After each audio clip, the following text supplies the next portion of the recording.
Organized by the Freedom Neighborhood, crowds gathered in Lincoln Park at the base of the Emancipation statue, calling for its removal. Well, it's a statue of Lincoln, by the way.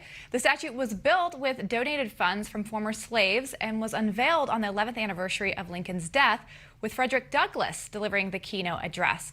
So have calls to remove historical monuments gone too far? Joining us now is our company Republican strategist, Lauren Claffey, and media reporter for The Hill. We welcome back Joe Concha.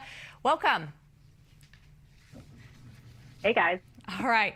Well, I think this is kind of interesting here. You have now, we went from statues that were Confederate, maybe generals or soldiers, and now it's gone to, if it offends anyone, if it has any slight issue. You have Lincoln. He emancipated the slaves, but I think the real kicker here, Lauren, is something interesting. It's actually emancipated slaves, like I mentioned, who gave money for this statue. What do you think? What's your take on this? My take is these are just objects in the community that are meant to remind us of high points in our democracy, of our American ideals, to remind us to treat each other with respect, et cetera. If that's not doing that for the community anymore, then maybe it's time to take a new look at it and say, what do we need to do? Do we need to replace the statue? Do we need to add a plaque to it to remind people what it's there for? Whatever it is. But the main point to that is that it needs to be the community. It needs to be the city council. It needs to be the people who have invested their time and their money and others to actually make this decision, because it can't just be left to a very vocal group of people who may or may not be a part of that community. And they need to be taking their complaints, not just making decisions unilaterally, but take their complaints to the city council and work through the democratic process to make sure that this is what the community wants and that the statue is actually fulfilling what it needs to for the community. Yeah, Lauren, in those cases, I think you're right. But in some of these cases that they're federal property and federal things. And I think that the issue that Lindsay was driving at, and I get your point is right? So if it's a community statue, it's in a town or a city, then there's a way in which that can be addressed. But on these federal ones, I think that there's a line in which I get some of these things that are unequivocally offensive or that they're honoring people who did bad things.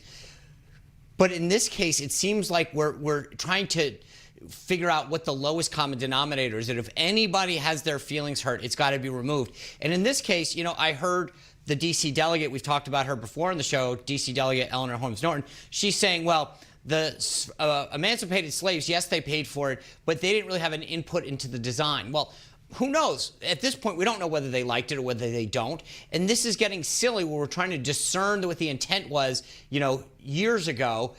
So this idea of trying to look at federal stuff and figure out if one person has their feelings hurt, we have to get rid of everything. Yeah, I mean, that goes to my point, though. Even if it's federal or if it's part of a community, I mean, either way, it can't be just a small minority of people dictating whether or not the statue stays or not. There needs to be a petition. The Interior Department needs to take another look at it.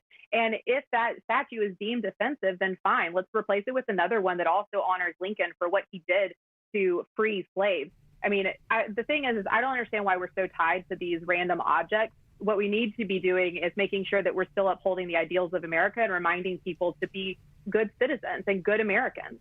So, Joe, I get Lauren's point, right? But I guess the question is, where does it stop? Because it seems like every day for the last couple of weeks, we found something else to get offensive by. We've talking about, Legos, then we're talking about statues. We've talked about today how Yale is now being told to potentially change its name. Where does it stop?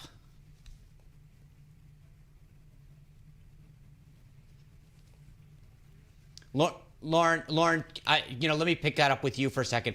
I get the point, but where does it stop in the sense that everyone's going to be offended about something? Then we might as well just take down everything. Everyone change their name to something bland. Yeah, I mean, I think you make a good point. There has to be a limit on cancel culture. And I think that's what we're kind of testing. Society is kind of testing right now, is how far are people willing to go? At some point, everybody needs to stand up and say, whoa, okay, that was enough. I think we need to take a pause here. And that's why I think sometimes the education and, I mentioned plaques earlier for some of the statues. I mean, it really is a gap, I think, sometimes in our history and our education that people don't even know what they're protesting with some of these statues, that they don't really understand the history. Yeah, that's right. You can't judge people on one moment in their lives. It has to be in totality. That's right, Lauren. All right. Well, thank you. I appreciate you joining us.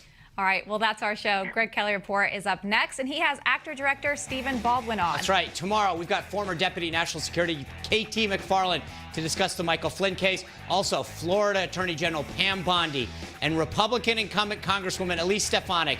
She's running for re-election in New York. We're going to hear from her. Thanks for being part of our company. We look forward to seeing you tomorrow.